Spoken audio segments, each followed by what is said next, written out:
मेरा इनको हाथ जोड़ करके सादर नमन, और आई हुई जितनी भी बाहर से साध संगत है इनको भी मैं हाथ जोड़ करके सादर नमन करती हूँ। सतनाम सत्कार। हरि सहीरा छोड़ के करे आने की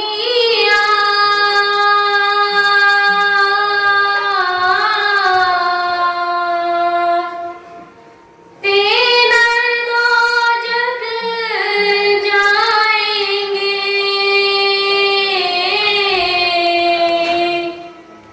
सद्भाव से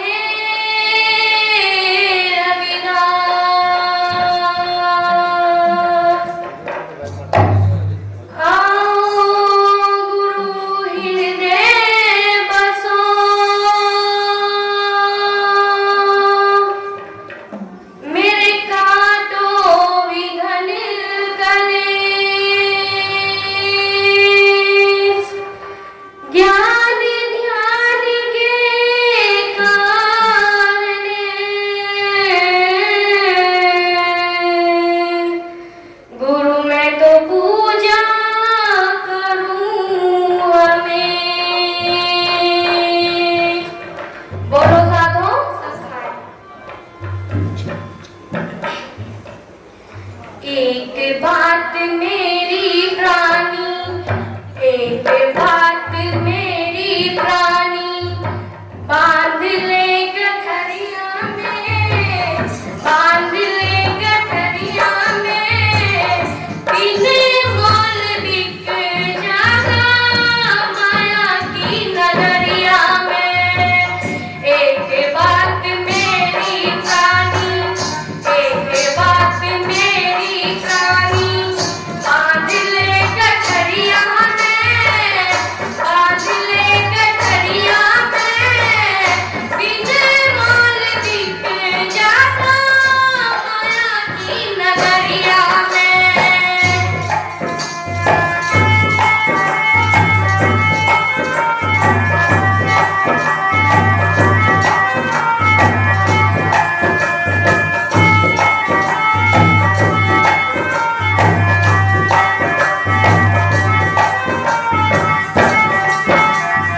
और मन को समझाएगी। रो रो रो नीर बहाए और मन को समझाएगी।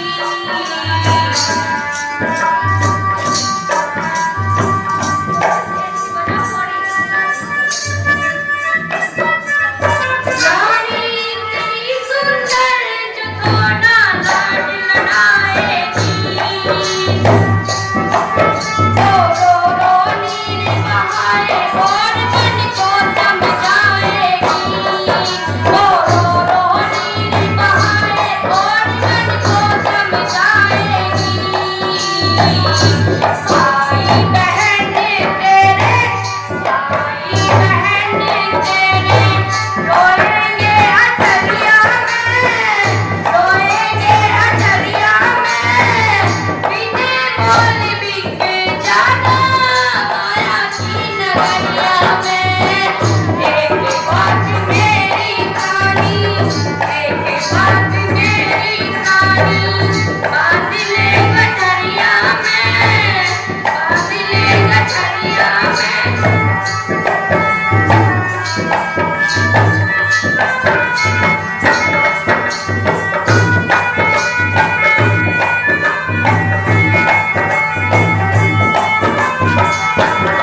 रामदास जी निरोधपुर।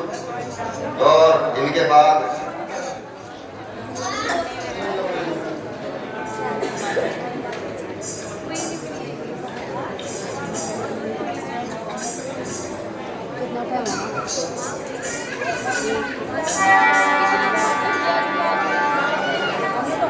और इसी तरह से बड़ा प्यारा साउंड, बहुत अच्छा साउंड मिलता है। हम ऋषिदास जी का भी धन्यवाद करते हैं जो इस तरह का साउंड ये समाज के अंदर देते हैं। एक बार जोरदार तालियों से इनका भी स्वागत करें।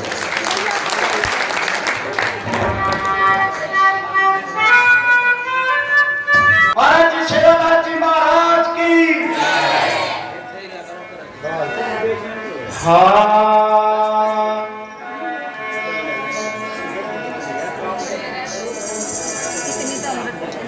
नमो नमो गुरुदेव जी, नमो नमो भगवते सतगुरु ने की साहिब जी, तुमको नमो अनंत अनंत जी।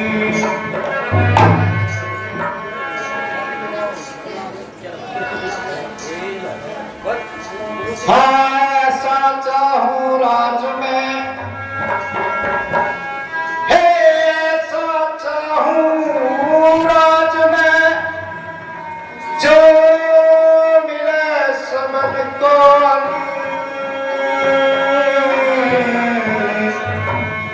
छोट बड़ संग बसे, रविदास रहे प्रसन्न।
उनके सामने तो बहुत ही बुरी स्थिति थी, लेकिन वे अकेले ही उन पर भारी पड़े और हमें आज यहाँ इसी स्थिति तक पहुंचा दिया। दूसरी कली के अंदर कैसे बताते हैं।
ये महाराष्ट्र में तीरथ बाबा है,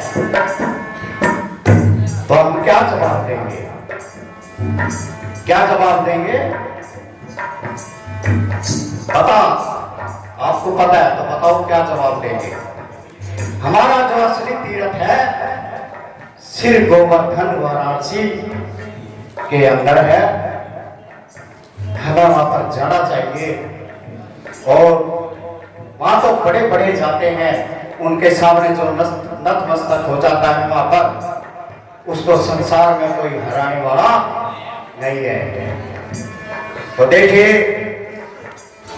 गुरु वाणी का जो रविदास जी की अमृत वाणी है, हम अपने घरों में उनका प्रकाश करें।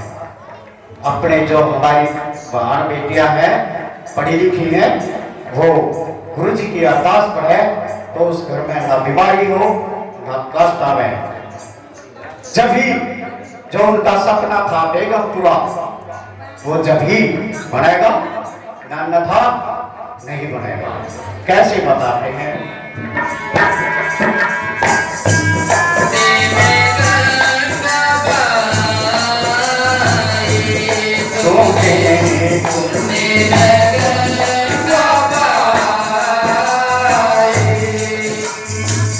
काशी में रहने वाले, काशी में रहने वाले, दुनिया में तेरी बड़ाई। तुम्हें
समझे ना?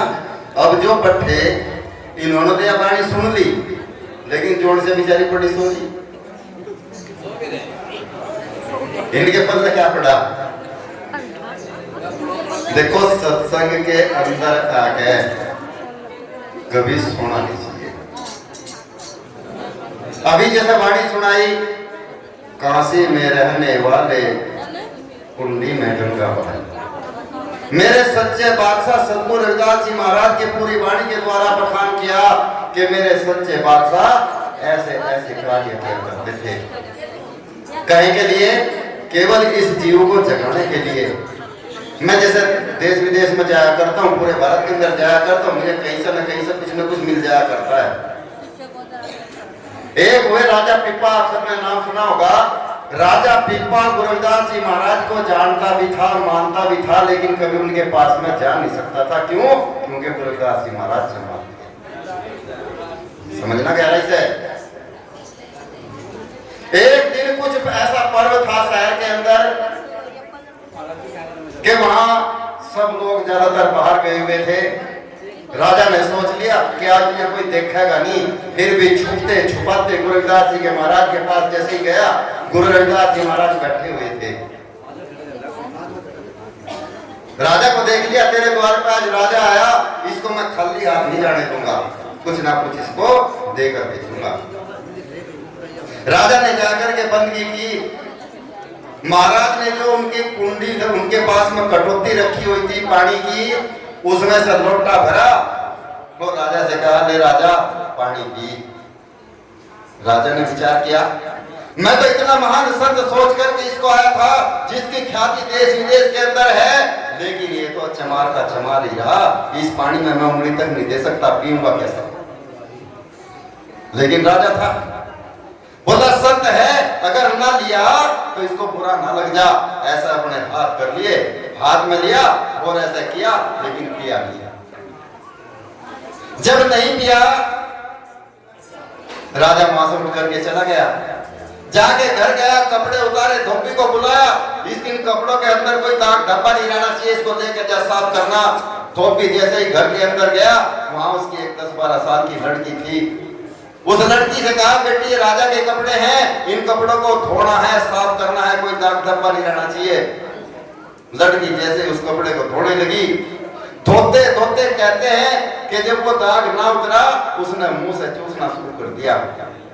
लेकिन जैसे ही उसने मुंह से चूसना शुरू किया, उसको इतना स्वाद आया, इतना आनंद आया, उसका जो भ्रम का पर्दा था वो उसके द्वारा खुल गया। जैसे ही खुल गया, लड़की ने कपड़े तो धो के सुखा दिए, लेकिन बैठी और ऐसी तरह जैसे गुरु रविदास जी महाराज प्रचार किया करते थे, ज्ञान की बात बताया करते थे, ऐसे ही वो लड़की सत्संग करने लगी, जैसे अभी हमारी बहन बता रही थी। लोग दूर दूर से आने लगे। राजा को पता चला कि आप इस शहर के अंदर कोई धोबी की लड़की वो इस तरह से कर रही। रात के समय में छुपते छुपाते लड़की के पास गया, लड़की ने देखा राजा आया, अपने आसन से तुरंत देखते ही खड़ी होगी। राजा बैठ। राजा ने हाथ जोड़कर कहा, बेटी आज मैं तेरे द्वार पर राजा बन के नहीं आया।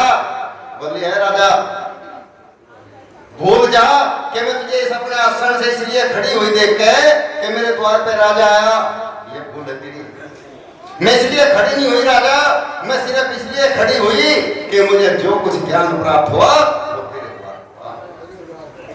कि महाराज कैसे है, कि बेटी कैसे है, कि अगर तुम्हारे पास वो कपड़े ना भेजता जो गुरु रविदास जी महाराज का उसमें सच्चा अमृत लगा हुआ था, और मैं उस अमृत को ना चखती तो मुझे ज्ञान होने वाला। राजा ने कहा, विचार किया अपने मन के अंदर कि महाराज ने तो मुझे लोटा भर के जल दिया था, अगर मैं उसको पी लेता तो मुझे कितना ज्ञान हो जाता, इसको तो कपड़ा चूसने से ज्ञान हो गया।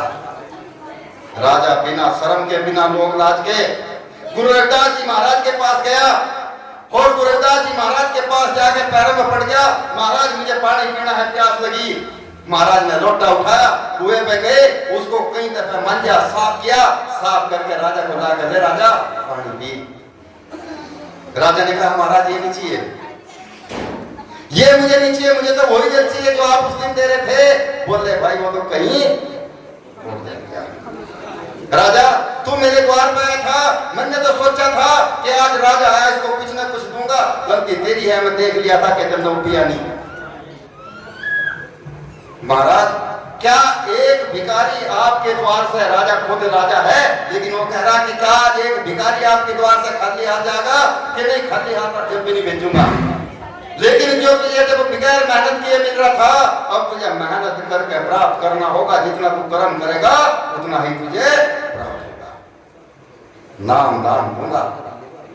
तब से गुरु रविदास जी महाराज ने नाम दान पिप्पा को दिया, और पिप्पा का नाम महाराज के चरणों में जब तक अमर रहेगा तब तक धरती और आसमान रहेगा। प्रेमियों, संत जब दया करते